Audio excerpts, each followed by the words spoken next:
Hey guys, welcome to another case study. I'm Dr. Jane. I'm a naturopathic doctor, natural fertility expert, and I help couples who have been struggling with infertility for more than a year get to the root cause and conceive naturally. Today, I want to share a case study with you on irregular cycles. I really didn't know where to fit this case because it wasn't unexplained infertility and it wasn't PCOS. She really just had these irregular cycles and no explanation as to why those cycles are there. And I'm really glad that she came to me because, of course, we found an explanation. She also experienced 2 miscarriages in 2 years, but it took her a really long time to get pregnant because her cycles were irregular. Her doctor told her that she needs to have a 3rd miscarriage before getting any help. She didn't want to take that as an answer. And I'm happy to share that she's carrying, she's going to be giving birth in just a couple of months or a couple of weeks, actually. So it's really exciting to see the whole journey. And I want to share the case studies with you because a lot of people grossly underestimate what it takes to overcome certain things, certain issues that you have faced for a long time, and some of the bumps on the road that are very common to see and how we actually need to work through them instead of stopping. A lot of the times women will quit right before they were about to experience a breakthrough.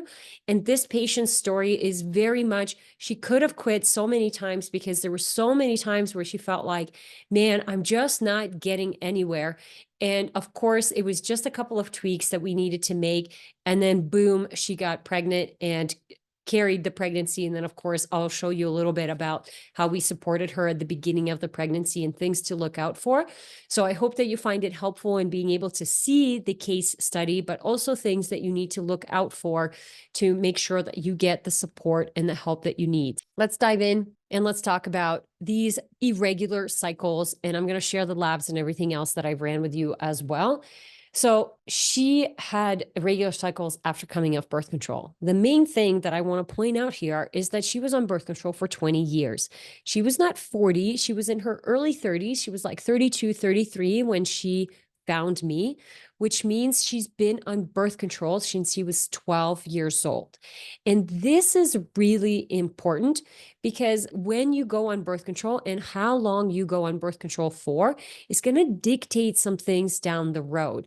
And what kept her going through the program is really understanding that the damage that was done through 20 years of birth control in the critical years when she was supposed to go through puberty, when she was supposed to have this connection between the brain and the ovaries, did not happen for her. And it only happened for her once she went off birth control and after a lot of work. So it did so much damage on her liver, and not to mention her depletion of nutrients and then how her brain and her ovaries communicate, that this is one of the reasons that I believe she struggled for so long with her periods and had no clear signs of ovulation. And even when she had a period, it was so light that it was less than 30 mils of blood, that it was a huge sign that at first she just was started, I'm just going to try, I'll use the LH strips, and every time I get a new surge, we'll just have sex and see what happens. And after 2 years of doing that, she ended up with 2 pregnancies and 2 miscarriages. And that's when she was like, you know what, maybe I just need to figure out my periods. Like I need to figure out what's going on and why I don't have signs of ovulation.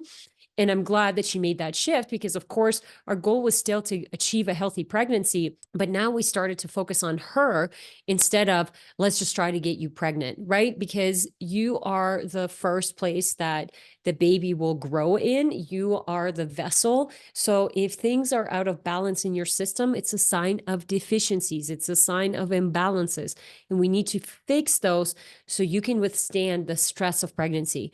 I always say this, that pregnancy is the most stressful thing that the female body will ever do. You're building a human from scratch, you guys. Like, do not underestimate this task. Sometimes we put these blinders on. We're like, we just need to get pregnant. And we forget that the pregnancy is not just 3 months, it's 9 months. And it gets more and more difficult with every month because there's higher demand on your body. There's more blood volume.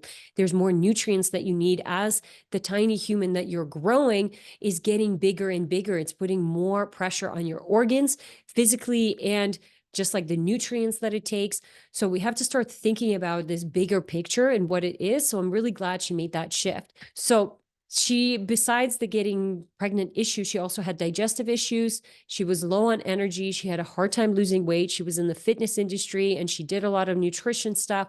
And it's like she had to eat 1,600 calories and exercise twice a day in order to lose weight, which obviously is terrible for fertility. If you're listening to this and like, that's me, why is this terrible? Because you're under, like, such a low caloric deficit. That's so much stress on the body. And the fact that you can't lose weight when you're eating and exercising so much tells me that there's other metabolic issues, whether it's your thyroid, your blood sugar, your adrenals, cortisol, inflammation, all that jazz. We need to address those because it is not normal for you to have to starve yourself and exercise so much in order to just lose some weight. It's not like she was a stick. She had a hard time losing weight. So nobody was helpful. This is what we found. This is the stuff that we ran ahead of time. And I apologize, it's a little bit small. She had really high iron. And so the high iron is a sign of inflammation in the liver. And she wasn't getting that release with her menstrual cycle. So she was getting a lot of buildup. Her inflammation was pretty under control. Her cholesterol was good. When the LDL is a bit on the high side, I'm not worried about it because cholesterol is like the backbone of all of our hormones. And you'll see that her hormones were low. So this was actually a way that her body was trying to make sure that she had enough backbone. Blood sugar was great because she is in the fitness industry. She exercises, already eats well. It was good. When we look at liver function, it's a bit on the higher side. So there's the normal range and then there's the optimal range. When someone already takes care of themselves really well, I'm going to be really picky on the numbers because if you're training and treating yourself really well, but your ranges are still not optimal, that tells me something is missing. And for liver enzymes, for example, for ALT and AST, I like to see them around 15, and she was just above that. So it tells me that the liver is probably needs some love and support.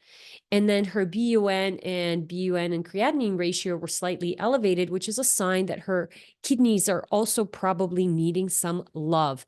And so now we're looking at detoxification organs, and I'm thinking, liver, kidneys, there's inflammation going on. Something is happening that's probably impacting the way that her hormones are working. Because when we looked at her LH and FSH, so we did this on day 3, they were in good range. We want them to be 1-to-1 ratio. So she doesn't have this PCOS picture at all. She doesn't have really high DHEA. She doesn't have insulin resistance. And that's why this case is kind of puzzling, right? You're like, what is going on? Why does she not have regular cycles? But when you look at her testosterone levels, they're pretty good, but they're on the low side. And the free testosterone is also on the low side. And that's really important for egg quality. So it's like all her stuff is there, but it's just kind of low and sluggish. And that's kind of how she felt too. It's like, yeah, it just feels like there's not enough juice behind it. And so that's essentially really what we worked on. There's a couple things that are off. For example, when this hemoglobin, rectin hemoglobin is off, usually we see this in an infection or inflammation. And so I'm already starting to think about what's going on. Like, is there potential infection or inflammation? We tested another inflammatory marker and ruled out some of genetic things. So she does have some cardiovascular disease in her family. So we just test and look and see.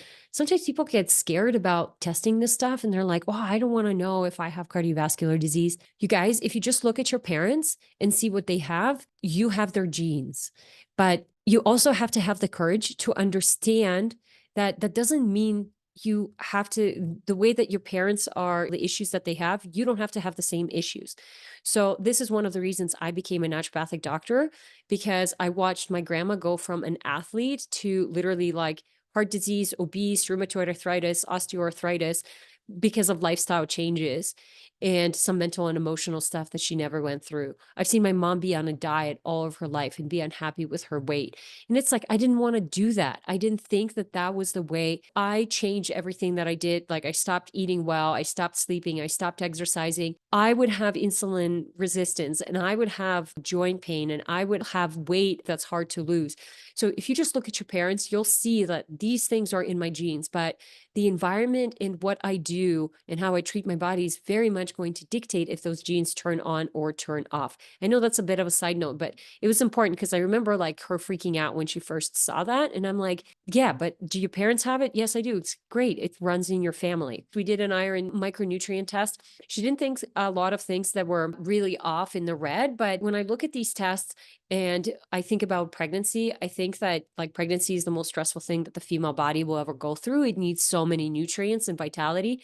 You want to be overflowing with nutrients and energy. And so not only do I want to see you on the average side, I want to see you above the average. And so the serum, that's the red blood cells, that's kind of like, what are you taking in right now? The white blood cells are more long-term nutrients. So what has been happening in the last 6 to 9 months. And I'll look at both because they're not necessarily going to be the same. And if you look at it, all of her stuff, it wasn't in the red, but it's all really low. All her B vitamins are low. Her vitamin C, especially long term, was really low. Vitamin D is low. Vitamin E and K, right? All of these really like folate, she's obviously taking it in, but so there's probably an absorption issue, or she just started taking it and was only taking it when she was pregnant. So it was only for a couple of weeks and she actually needed more of it. And there's probably a higher demand for it as well. Her iron was high, which we saw already. And then there was just some amino acids that are really important for liver function, and carnitine that's really important for mitochondria, really important for energy and fat metabolism, because that's where mitochondria is responsible for that. So there was the micronutrient testing is what I use to kind of help create the supplement routine and tweak some stuff to really help the patients start to feel better, whether it's improving in their energy or their sleep, or just like they're getting sick all the time. So we're trying to get their nutrient levels up so then their immune system is functioning well. But yeah, there's like glutathione, antioxidants that are low, CoQ10 again. It's just like this egg quality and just in general nutrient deficiency, what I would say. And so the question becomes, and I'll kind of draw this out because we did the Dutch test as well. When I look at understanding the root cause of the irregular cycles, so we know that the birth control did a number on her. And then she had a lot of stress. She had flooding and some mold and that kind of exposure as well. But we need a good health assessment, and then we need some labs, right? And labs that show us what's happening and then why those things are happening. So far we've done blood work, you did the micronutrient analysis, and even the Dutch. Those are all showing us what is happening. It's not showing us why it's happening. The health assessment, what I would like to do is I'd like to draw a timeline of like birth to now to help me understand how and when the certain damages were. So a lot of the times people will focus on the last kind of 5 years of what has happened. And that's really important, obviously, because those are all the symptoms that you're experiencing. But I want to understand what brought you to this point. This is where the environmental toxic panel can be really helpful and really useful. And the gut function test, because let's be honest, if your gut isn't working properly, you're not going to be able to balance your hormones ever. Your liver is never going to function properly because it is part of the gut. If you have really high environmental toxic load, we have to understand where it's coming from. Is this current or past exposure? And then so we're not constantly just trying to take a handful of supplements and hope that that works.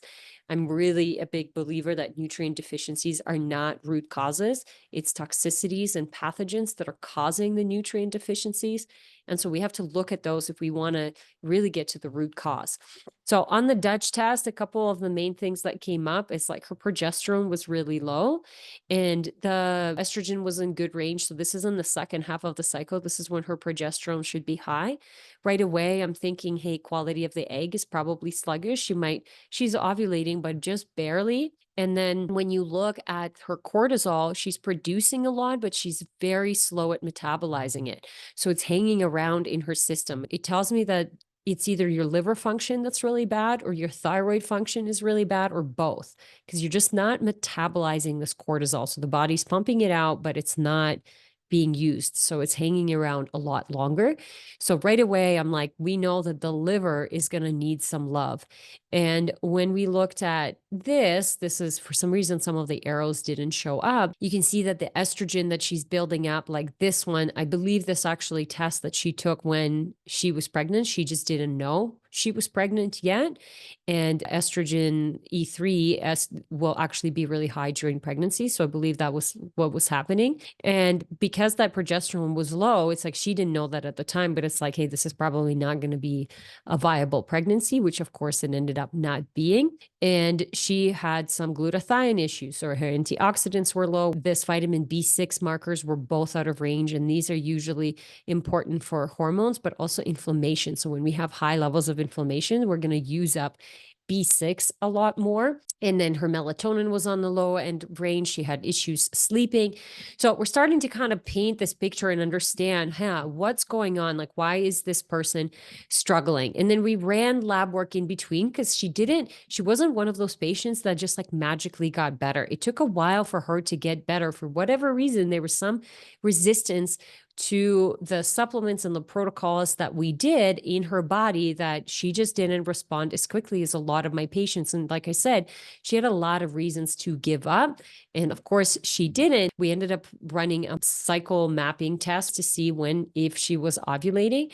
And she was, in fact, ovulating because you could see that rise in progesterone and you could see that little bit of a blip, but that ovulation was so small. So ideally, it would happen earlier, and it's okay that it didn't. Honestly, for those of you who have longer cycles, it's not bad to have a cycle that's 35 or 40 days. You're just not going to ovulate on day 14 like everybody else. So you have to understand when you're ovulating. And so if your cycle is day 45, chances are you're not ovulating until day 21. And that's exactly what was happening with her. She wasn't ovulating until like day 21, day 22.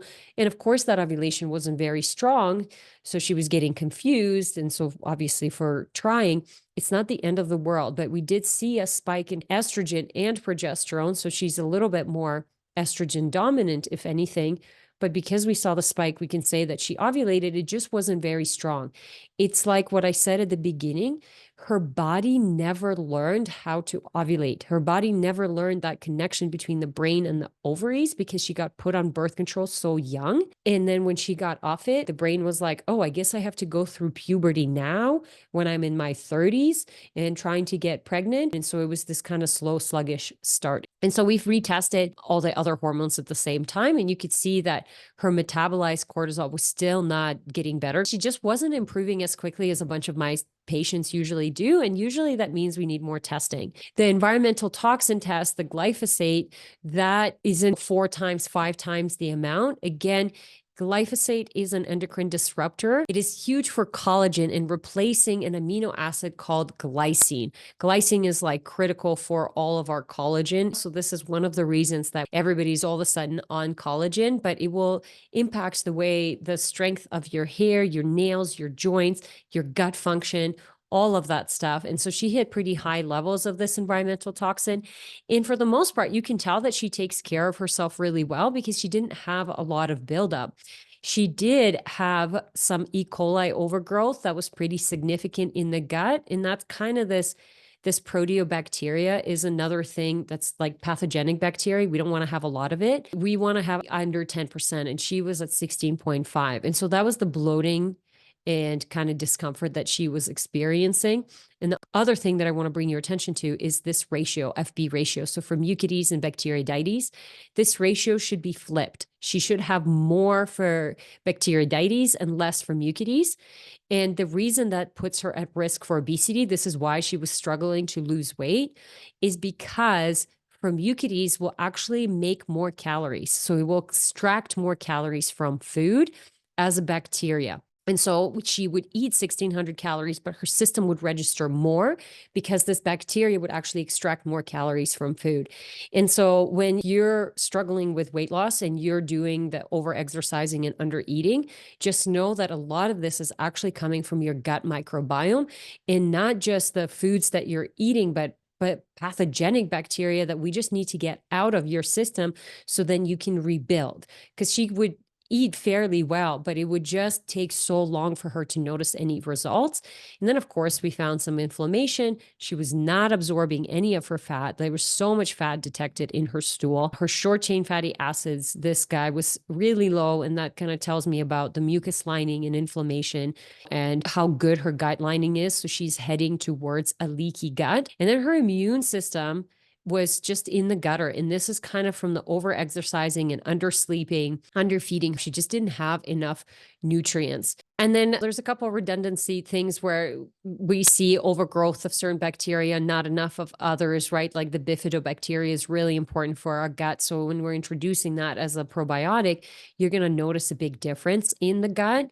And she had some estrogen metabolism issues, which is funny because she doesn't have high hormones, but it's the way that she was breaking down. Like her system was just really sluggish. That liver and those kidneys and that gut was so sluggish that even though she didn't have a lot, it was just not working efficiently. I believe it's because of this extensive period of birth control coupled with high stress. She was moving, there was floods, there was miscarriages, there was running businesses, there's losing pets and family members. Like life is just stressful, you know? And so I find it's this compounding effect. And so this really impacted her egg quality. And then the connection between the brain and the ovaries never really properly formed because she was on birth control for so long. Her mom didn't know any better. Her mom just didn't want her to be in pain or didn't want her to have irregular periods and then wanted her to be safe so she wouldn't get pregnant early. But we have to start understanding what is the long-term effect. It's not a problem if she would have been on birth control from the age of 17 to 22. It's a problem that she was on birth control from the age of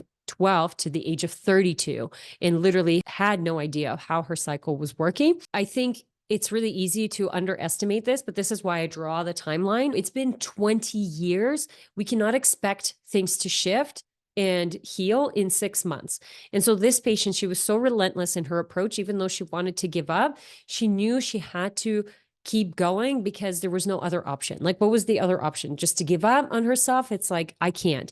Even though this is really hard, I'm just going to do more. And I'll share the shift that she had and why she ended up getting pregnant. We had to get her out of fight or flight. She also got an Aura ring and she started to sleep more. She did not understand how little she was sleeping and the quality of the sleep until she started to wear an Aura ring. Her REM sleep was really low. She was averaging like 5 to 6 hours of sleep a night because she was trying to wake up at 5 in the morning to get a workout in. And it's like, stop doing that. You don't have children yet. Please prioritize your sleep. I know you're busy, but it's like you can't heal and your cortisol is so elevated. You're going to do better for your system just to sleep than to do that 30 minutes of cardio. She stopped doing fasted workouts because we know that that was not doing good for her hormones, and stopped dieting and under eating, just really started to follow her intuition because she had a strong background in nutrition. She has one. We did lots of detoxing. She did sauna and red light. She already had those things. So I taught her how to use it so she could maximize it. She did a 10-week detox. It was a little bit broken up just because of travel, but she really still stuck it out. We did so much liver support, castor oil packs, cleansing juices, herb supplements, and we did parasite cleansing and this kind of deep E. coli cleansing because she had so much bacteria in the gut. And the bumps in the road is her system was not super responsive at first. Every time we did a parasite cleanse, it was sluggish. It's like this metabolism was just really blocking her. She would just bloat and get tired and she would get some relief, but it wasn't enough. We just needed to keep tweaking and working on things and optimizing them to get her to the results that she wanted, and not just the pregnancy, just like feeling better in her skin. The main bumps on the road is she was still high stress, right? She's still running a business. She was still moving. There were some big life changes going on and traveling. She really wasn't ready to be pregnant because she was worried about how the pregnancy would impact her business, her relationship with her partner, her life. When we first met, she was just kind of like, if it happens, but I'm not in a rush. There was a lot of fear that was tied into that. So we had to work through that. The other bump in the road is her thyroid numbers really spiked during detox, which is actually really common because detoxification can be stressful on the body. And they actually spiked during pregnancy. So then she had to be on Synthroid to be safe. And I'll talk about that in a second. Her period did regulate to 45 to 50 days, but it was still too long. Like I like to see it between 35 and 40 days instead of that 45 to 50. And then it was way too long still and not heavy enough. Like maybe she would get 30 mils, but not enough. Here was a really big shift for her because she was frustrated that she wasn't getting results.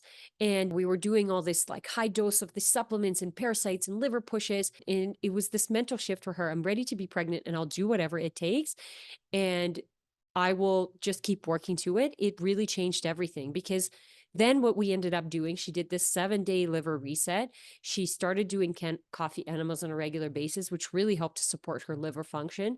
And then she did a 3-day water fast. And she felt so amazing after the 7-day liver reset. Like her bloat went away. She lost a bunch of weight. Her bowels moved much better. Her energy was like skyrocketed. It was amazing. And then she kind of gave herself a couple of weeks break and then went into the 3-day water fast because she was learning about fasting and she wanted to learn more and like experience it. And I actually think that's when she got pregnant because it increased her testosterone levels, her growth hormone, and she just felt so great after it. The pregnancy happened very shortly after. So, of course, being pregnant after a loss, you guys, a couple of things to remember. Like I said, I was really proud that it's this. I don't know if you guys seen this meme of somebody digging a hole and it's like you just want to give up, but you don't know how close you are to a breakthrough. She was so close to a breakthrough and she was so close to also giving up. And it was this switch in her mental and emotional state to say, I don't care if I've already done a lot. I'm willing to do whatever it takes. Just tell me what to do. And I'm ready to be pregnant. Just admitting that fact that I'm ready to be pregnant now really helped set her up for success because it was just a couple of like months, short months after that, that she got pregnant. And even though her period didn't perfectly regulate, or it's like the thing is, it doesn't have to be perfect, right? If the pregnancy is going to stick, it's going to stick. And so that kind of brings me to my next point is this pregnancy after loss. She was super anxious because she didn't want to experience another loss. And she didn't know if what she did up to that point was enough. Was it enough or was it just a fluke? There were so many different thoughts that went through her head.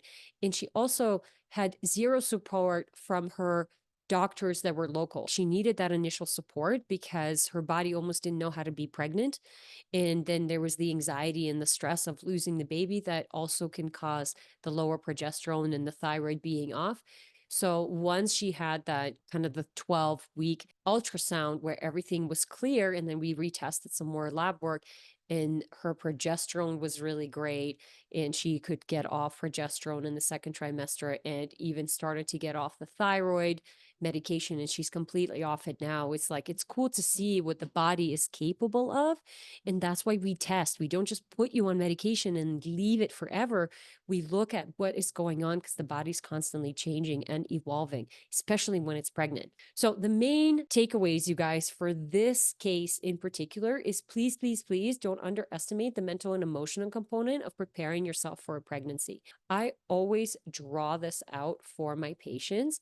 It's not just your physical health, it's physical, mental, and emotional, and even your spiritual. And so that's the target that we want to hit. We did so many things physically, and she wasn't responding.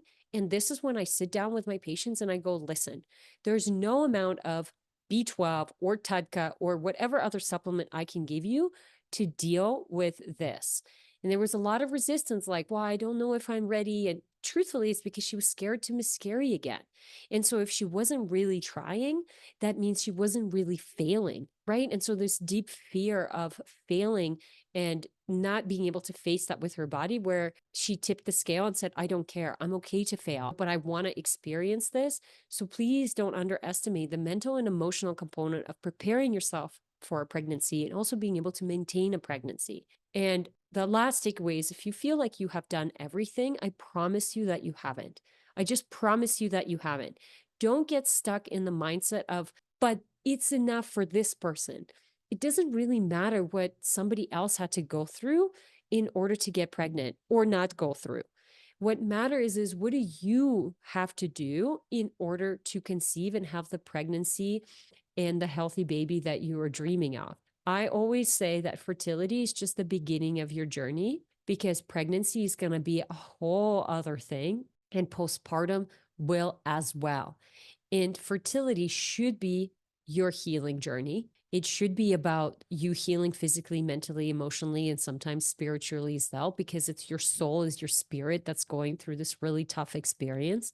And so you want to give yourself the time of day to actually go through it. The pregnancy is going to test you in so many different ways. First trimester, second trimester, third trimester, life still happens. It's not like once you're pregnant, life stops. There's so many things that are going to be tested there. And so we want to have an empowering experience. So then our postpartum can be about building that generational health, and we can have good recovery and feel good and confident in our body and with our baby and trust our intuition.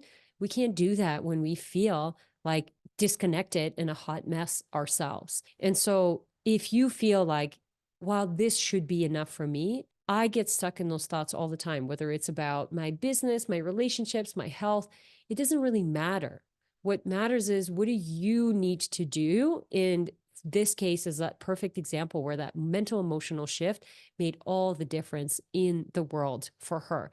And as frustrating as it is, not to have the results that you thought you would have by now, it's just important to keep going. Because if you look at your fertility journey as your healing journey, there is no end goal. What I say to my patients when I first meet them is, there's no guarantee in this space. And I wish that there was. But what I do know is there is probability. There's a probability to a healthy conception.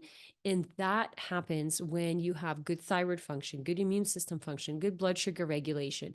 Your hormones are regulated. You have good progesterone levels and estrogen levels that peak around ovulation. There's literally a list of things that need to happen in order to optimize your chance of conception. And that's really hard to do. And even when you have all of those things optimized, there's still no guarantee. But like I said, there is probability. And this is where I dig not just into the physical health and mental and emotional, but also spiritual, and really helping you heal. There's no end goal in understanding, like, what do you have to go through? Why do you have to go through this? I wish you didn't have to, but I want to support you through this journey because I know it's worth it. At the end of it, it's always worth it. And so we don't want to give up right before we are about to experience a breakthrough. And this was the perfect case to display that. So I hope you guys enjoyed this.